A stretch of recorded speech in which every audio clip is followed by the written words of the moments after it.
Welcome back to house of football. Arsenal 3 Real Madrid 0. റയലിനെ Arsenal പഞ്ഞിക്കിട്ടു. Let's talk about the goal. എൻ്റെ പൊന്നോ, എന്തൊരു ഫിനിഷാണ് ആ രണ്ട് ഫ്രീ കിക്കും. അതും ഫ്രീ കിക്കുകൾ അടിക്കാത്ത ഒരാളാണ്. ഡെക്ലാൻ റൈസിൻ്റെ കരിയറിലെ ആദ്യത്തെ ഫ്രീ കിക്ക് ഗോളാണ്. 2 ഒരു ദിവസം വന്നത്. അതിൻ്റെ പോസിബിലിറ്റീസ് ഒന്ന് ആലോചിച്ച് നോക്കി. അതും ആ ഒരു ഫിനിഷ്, എൻ്റെ പൊന്നും, ആ സ്വെർവും അതുപോലെ തന്നെ ആ ഷോട്ടിൻ്റെ പവറും അത്രയും ഡിസ്റ്റൻസിൽ നിന്ന് അടിച്ചിട്ട് ശരിക്കും പറഞ്ഞു കഴിഞ്ഞാൽ വാവ് എന്ന് ഞാൻ ഇന്ന് തന്നെ 2-3 തവണ ആ രണ്ട് ഗോളും കണ്ടു നോക്കി. അതുപോലെ തന്നെ സെക്കൻഡ് ഗോൾ എന്ന് പറഞ്ഞാൽ top bins power and precision. How is that even possible എന്നാണ് ശരിക്കും പറഞ്ഞു കഴിഞ്ഞാൽ കണ്ടപ്പോൾ തോന്നിയത്. കാരണം ഇങ്ങനെ 2 ഫ്രീ കിക്ക് ഗോളുകൾ ഒരേ ദിവസം സംഭവിക്കാനുള്ള സാഹചര്യം തന്നെ വളരെ വളരെ കുറവാണ്. അതുകൊണ്ട് ചാമ്പ്യൻസ് ലീഗിൽ എന്തോ 4-5 തവണയാണ് സംഭവിച്ചിട്ടുള്ളൂ. ഇപ്പോൾ ചാമ്പ്യൻസ് ലീഗിൻ്റെ ഈ ഒരു ഗോളോടുകൂടി ചാമ്പ്യൻസ് ലീഗിൻ്റെ ചരിത്രത്തിലേക്ക് തന്നെ ഡെക്ലാൻ റൈസ് ഒരു ഭാഗമായി എന്നുള്ളതാണ്. നോക്കൗട്ട് റൗണ്ടിൽ 2 ഫ്രീ കിക്ക് ഗോളുകൾ ഒരു മത്സരത്തിൽ അടിക്കുന്നത് ആദ്യത്തെ സംഭവമാണ്. അപ്പോൾ അങ്ങനെ ചാമ്പ്യൻസ് ലീഗിൻ്റെ ചരിത്രത്തിലേക്കും ഡെക്ലാൻ റൈസ് കയറി. മാത്രമല്ല, ലെജൻഡ് ഹിംസെൽഫ് റോബർട്ടോ കാർലോസ് അറ്റൻഡൻസിൽ ഉണ്ടായിരുന്നു. അപ്പോൾ അദ്ദേഹത്തിന് മുമ്പിൽ വെച്ചാണ് ആ വളഞ്ഞ് കാർലോസ് സ്റ്റൈലിൽ ആ ഒരു ഗോള് ഡെക്ലാൻ റൈസ് അടിച്ച് കയറ്റിയെന്നുള്ളതാണ്. അതുപോലെ സ്പോട്ട് ലൈറ്റ് ഇപ്പോൾ ഡെക്ലാൻ റൈസിനാണ്. മെറീനോയുടെ ഗോളും നല്ല ഗോളായിരുന്നു, മനോഹരമായിട്ടുള്ള ഗോളാണ് മെറീനോ അടിച്ചത്. ഇനിയിപ്പോൾ എന്തായാലും ഓവറോൾ ഗെയിമിലേക്ക് വരികയാണെങ്കിൽ 2 ടീമുകൾ ഇത്തിരി പതുങ്ങിയാണ് തുടങ്ങിയത്. റയൽ പരമശോകം, പ്രത്യേകിച്ച് പറയേണ്ട കാര്യമില്ല. ആകെ ഒരാൾ സ്റ്റാൻഡ് ഔട്ടായിട്ട് നിന്നെന്ന് പറയാനായിട്ട് കോട്ടോ മാത്രമേ ഉള്ളൂ. ബാക്കി എല്ലാവരും ഒന്നിനൊന്ന് മോശമായിരുന്നു.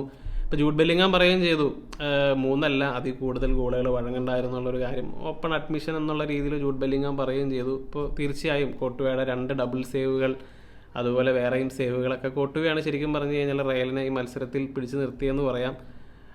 പിന്നെ എംബാപ്പയ്ക്ക് ഫസ്റ്റ് ഹാഫിൽ പറയുന്ന പോലെ 1-2 ചാൻസുകളൊക്കെ ഉണ്ടായിരുന്നു.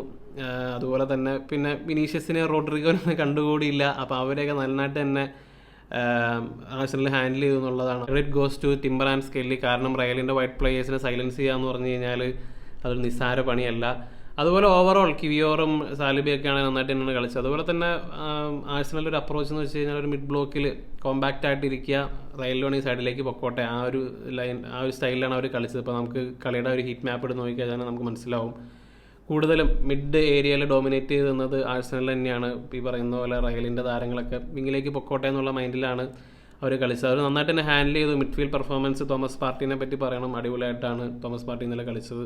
അതുപോലെ ഓവറോൾ ഒരു ആഴ്സണൽ പ്ലെയർ മോശമായിരുന്നു എന്ന് പറയാൻ പറ്റില്ല. ഇൻക്ലൂഡിങ് സബ് പ്ലെയേഴ്സ് എല്ലാവരും തന്നെ നന്നായിട്ട് തന്നെയാണ് കളിച്ചത്. പക്ഷേ spotlight goes to Declan Rice. ഇനിയിപ്പോൾ എന്തായാലും ജോബ് ഒരു 80% എന്ന് വേണമെങ്കിൽ പറയാം. ആഴ്സണലിൻ്റെ സൈഡിൽ നോക്കി കഴിയുമ്പോൾ ഓഫ് കോഴ്സ് ബെർണബൂവിലേക്ക് പോകണം. അതുപോലെ തന്നെ അതൊരു മാജിക്കൽ പ്ലേസ് ആണ്. അവിടെ റിസൾട്ടുകളൊക്കെ മാറി മറിയാം. എന്നിരുന്നാൽ പോലും ആഴ്സണലിൻ്റെ ഓവറോൾ അവരുടെ ഡിഫൻസീവ് റെക്കോർഡ്, കഴിഞ്ഞ കുറച്ച് വർഷങ്ങളായിട്ടുള്ള ഡിഫൻസീവ് റെക്കോർഡ്, അവർക്കെതിരെ സ്കോർ ചെയ്യാമെന്ന് പറഞ്ഞു കഴിഞ്ഞാൽ ഭയങ്കര ബുദ്ധിമുട്ടാണ്. നമ്മൾ ഇന്നലെ പ്രിവ്യൂ വീഡിയോയിലും പറഞ്ഞതാണ്, അവർക്ക് 1 താഴെയാണ് അവരുടെ എക്സ്പെക്റ്റഡ് ഗോൾ അഗെയിൻസ്റ്റ് വരുന്നത്. അപ്പോൾ അത്രയും കോമ്പാക്റ്റ് ആയിട്ടുള്ള ടീമാണ്. അപ്പോൾ അതുകൊണ്ട് തന്നെ ആഴ്സണൽ കോമ്പാക്റ്റ് ആയിട്ടിരിക്കും, റയലിനെ അറ്റാക്ക് ചെയ്യേണ്ടി വരും. അപ്പോൾ അങ്ങനെയാണെങ്കിൽ സെക്കൻഡ് ലെഗിലേക്ക് വന്നു കഴിയുമ്പോൾ തീർച്ചയായും ബ്രേക്കിൽ ആഴ്സണലിന് അടിക്കാനായിട്ട് അവസരം വരും എന്നുള്ളതാണ്. അപ്പോൾ 80% ഈ ഒരു ഫിക്സ്ചർ ആഴ്സണലിൻ്റെ കയ്യിൽ തന്നെയാണെന്ന് പറയാം. അതുപോലെ Carlo Ancelotti is under pressure. കാരണം കഴിഞ്ഞ കുറച്ച് മത്സരങ്ങളായിട്ട് നമ്മൾ തന്നെ മെൻഷൻ ചെയ്തതാണ്, 2 ഗോളിലധികം ഗോളുകളൊക്കെ ചെറിയ ടീമുകളായിട്ട് പോലും റയൽ മാഡ്രിഡ് വഴങ്ങുന്നുണ്ട്. അപ്പോൾ അങ്ങനെയാണെങ്കിൽ മുന്നോട്ട് പോയി കഴിയുമ്പോൾ വലിയൊരു final, Copa del Rey final വരുന്നുണ്ട്. മാത്രമല്ല 4 പോയിന്റ് ഗ്യാപ്പിലുള്ള ലാലിഗ ടൈറ്റിൽ. അപ്പോൾ ഇങ്ങനെയുള്ള കാര്യങ്ങളൊക്കെ കണക്കിലെടുക്കുമ്പോൾ ആഞ്ചലോട്ടി ഈസ് അണ്ടർ പ്രഷർ. മാത്രമല്ല ഇത് മാനേജറിന് മാത്രം കുറ്റം പറയാൻ പറ്റില്ല. ഇന്നലത്തെ പ്ലെയേഴ്സിൻ്റെ പെർഫോമൻസ് ആണെങ്കിലും ബിലോ ആവറേജ് ആയിരുന്നു എന്നുള്ളതാണ്. ഇതെല്ലാത്തിനും ടോപ്പ് ചെയ്യാനായിട്ട് കമവിംഗ അവസാനം മേടിച്ച റെഡ് കാർഡ് സെക്കൻഡ് ഒരു കാര്യം ഉണ്ടായില്ല. എന്തായാലും 3 ഗോളിൽ തോറ്റിരിക്കുക. പിന്നെ വെറുതെ ബോൾ അടിച്ച് കളയേണ്ട കാര്യമുള്ളൂ. വെറുതെ മഞ്ഞക്കാർഡ് മേടിച്ചു, സെക്കൻഡ് മഞ്ഞക്കാർഡ് മേടിച്ചു, അങ്ങനെ റെഡ് കാർഡ് മേടിച്ചു. അപ്പോൾ ഇനി അടുത്ത മത്സരത്തിലേക്ക് കമവിംഗ ഉണ്ടാവുകയില്ല. ഫസ്റ്റ് ഹാഫിലൊക്കെ അത്യാവശ്യം ഡീസൻ്റ് ആയിട്ട് കളിച്ച പ്ലെയർ പോലെയാണ് തോന്നിയത്. പക്ഷേ വെറുതെ ഒരു ആവശ്യമില്ലാതെ റെഡ് കാർഡ് മേടിച്ചു. അപ്പോൾ അങ്ങനെ കാര്യങ്ങളൊന്നും ഇന്നലെ റയലിന് അനുകൂലമായിരുന്നില്ല. ആഴ്സണലിനെ സംബന്ധിച്ച് it was their day, especially for Declan Rice. അങ്ങനെ 2 ഫിനിഷുകൾ. അപ്പോൾ അതുകൊണ്ടാണ് ഇന്നലെ ആഴ്സണൽ ഫാൻസ് ഇന്നലെ ചാൻറ്റ് ചെയ്യുന്നുണ്ടായിരുന്നു, you are Tottenham in disguise എന്ന് റയലിനെ നോക്കിയിട്ട്. എന്തൊരവസ്ഥയാണെന്ന് ആലോചിച്ച് നോക്കി.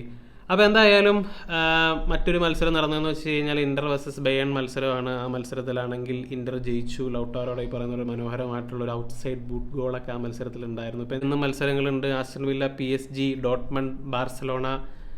ചിലപ്പോൾ ഗുഡ് ഈവനിങ്ങും ആഴ്സണലും ചിലപ്പോൾ സെമി ഫൈനലിലേക്ക് വന്നാലോ. അപ്പോൾ എന്തായാലും നിങ്ങളുടെ അഭിപ്രായങ്ങൾ കമൻറ്റുകളായിട്ട് ഇടുക. നമുക്ക് മറ്റൊരു വീഡിയോയുമായി വീണ്ടും കാണാം.